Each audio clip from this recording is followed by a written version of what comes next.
میں نا برہمی یا راضی یا کوئی ناراض اس کی بات نہیں کرتا ہوں. میں ایک سیاست سے وابستہ آدمی ہوں. جی. میں یہ دیکھتا ہوں کہ آپ کا وفاق کمزور ہے. میں یہ دیکھتا ہوں کہ آپ کے مسائل بہت زیادہ ہیں. میں یہ دیکھتا ہوں کہ ان مسائل کا حل یہ ہے کہ آپ اصلاحات لے کر آئیں, آپ ترامیم کریں, آپ معاملات کو درست کریں. میں یہ دیکھتا ہوں کہ آپ آلریڈی لیٹ ہیں. اب کوئی راضی ہے یا کوئی نہیں راضی, میرا یہ سروکار نہیں ہے. مجھے یہ معلوم ہے کہ ملک کمزور ہے.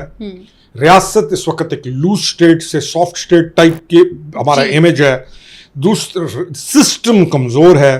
شخصیات جو سسٹم کمزور کے اندر جگہوں پر بیٹھتی ہیں تو وہ اپنے آپ کو مضبوط کرنے کے لیے بیکاز آف وہ اتنی انسیکیور فیل کرتی ہیں کہ ان کا محور صرف ان کی اپنی بیوی, بچے اور خاندان ہوتا ہے. تو میں ان ناراضگیوں کو سائڈ پہ کر کے میں تو کہتا ہوں کہ دوہری شہریت کا معاملہ ان جو سرکاری افسران ہیں, لوگوں کا نہیں, عام لوگوں کا نہیں جو باہر رہ رہے ہیں, جو سرکاری افسران ہیں جنہوں نے دوہری شہریتیں لی ہوئی ہیں, اس خناسیت کا بھی خاتمہ ہونا چاہیے.